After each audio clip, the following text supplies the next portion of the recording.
Aprofito la primavera per parlar-vos de totes aquelles plantes que són depuratives, que ens ajuden a netejar el nostre sistema, concretament neteges de primavera dels budells i del fetge.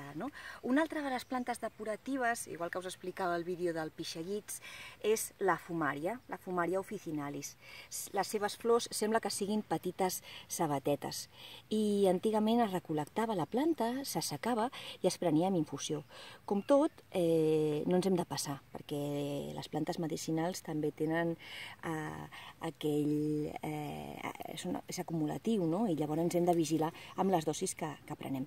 Però aquesta podria ser una altra planta que podria utilitzar per fer infusions i fer depuracions de primavera. Es diu la fumària officinalis, entre altres usos, evidentment.